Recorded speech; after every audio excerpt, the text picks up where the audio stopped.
Last time we talked about how to write and graph exponential growth and decay functions. Today we're going to focus on modeling exponential growth and decay functions, how they are used in everyday situations, and how we can model different situations that have that exponential growth or decay in them. So just to refresh, exponential growth and decay. Growth, as we look left to right, it's increasing. Decay, look left to right, it's decreasing. And as we take a look at that, we know A is our intercept and B is our either growth or decay factor. It's what we multiply by each time. So let's look at a special exponential growth model, one that talks about interest rate. So keep in mind as we're looking at that, that it follows the same general format, A times B to the X. Okay, we're going to throw some different variables in there because we're talking about a specific growth model here. But A is our y-intercept, or initial amount, in this model. Our growth factor, well, when we're talking about interest, 1 plus the percentage of growth.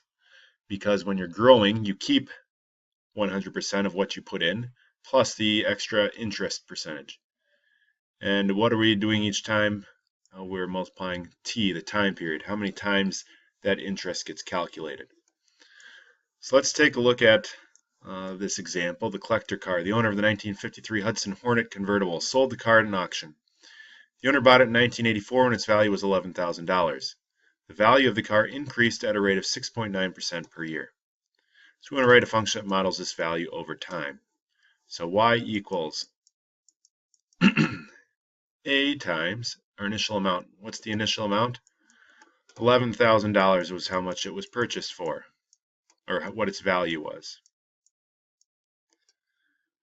And times 1 plus what's our rate? Rate of 6.9% increase. So it's increasing 6.9% every year. So 0.069 as a decimal. And how many times does that get multiplied? What's the time period? Well, we don't know at this point, so we'll just call it t. Okay, so that answers part A. Part B says the auction took place in 2004. What was the approximate value of the car at the time of the auction? So now for part B, we're going to take our equation that we came up with in A and plug in our time now. So it's 11,000 times 1.069, because we can add those two together, to the power of t. T this time, so if it's going from bought in 1984 to 2004 is 20 years that it increased in value, so to the 20th power. So now we just need to evaluate that. And since we're multiplying with decimals, calculator make this a whole lot easier. I'm going to consult my calculator now. So we have 11,000 times 1.069 to the 20th power. And when we evaluate that, we get $41,777 and about 92 cents. So what does the question ask? It's the nearest dollar. So it'd be about 41,778. So approximately $41,778 is how much that Hudson Hornet would be worth in 2004 at the time of the auction. Okay, so that is the exponential growth model that we use, especially when we're talking about interest. So, as I mentioned before, interest, so if we're talking about compound interest, interest that you get on like a bank account, interest earned on both the initial investment and previously earned interest. So we're compounding interest, and that's exponential growth. So we use that same equation, y equals a times 1 plus r to the power of t. And let's take a look at this investment. We're putting $250 in a savings account. So y equals a is $250. It's my initial amount. times 1 plus r is my rate, 4% annual interest compounded yearly, so 0.04.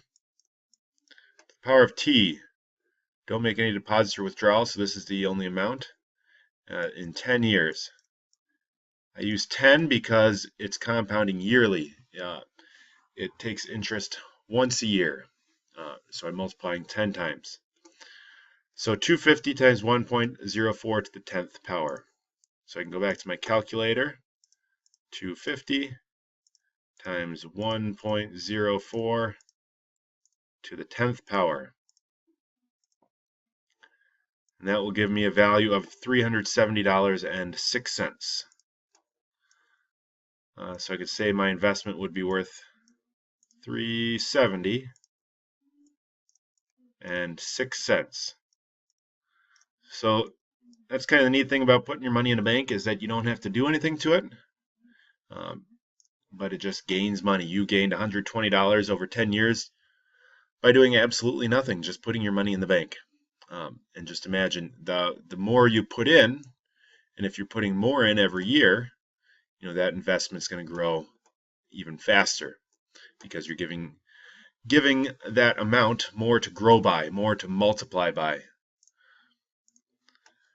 And let's finally take a look at the exponential decay model, dealing with a percentage of decrease. So same thing, we have y equals a times b to the x.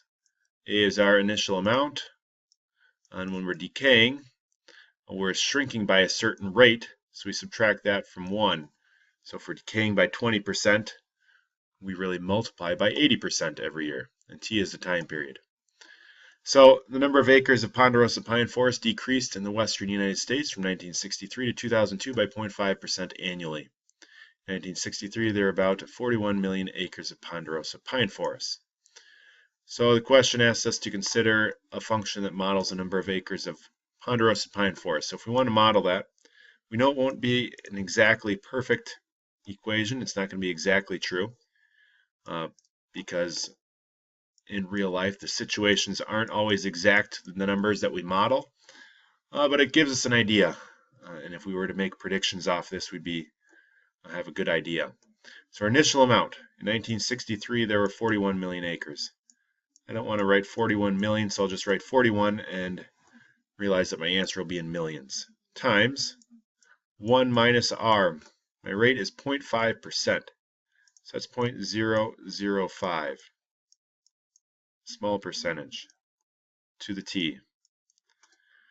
So now we want to find in the nearest tenth how many million acres of ponderosa pine forest were there in 2002. So I'm going to take my equation from part A and plug in my value of t. So I'm going to evaluate 1 minus 0.005 is 0.995. And to the power of t, so 2002, this started in 1963 to 2002. That would be 39 years. So I'll put 39 in for t. Okay, so we can consult our calculator again. So 41 times 0.995 to the 39th power, 33.7. So we'd say that there were approximately, again, 33.7. So 33.7 million, make sure we get our label right, million acres. So still quite a few acres of ponderosa pine forest, but we can see that it's been decreasing over time.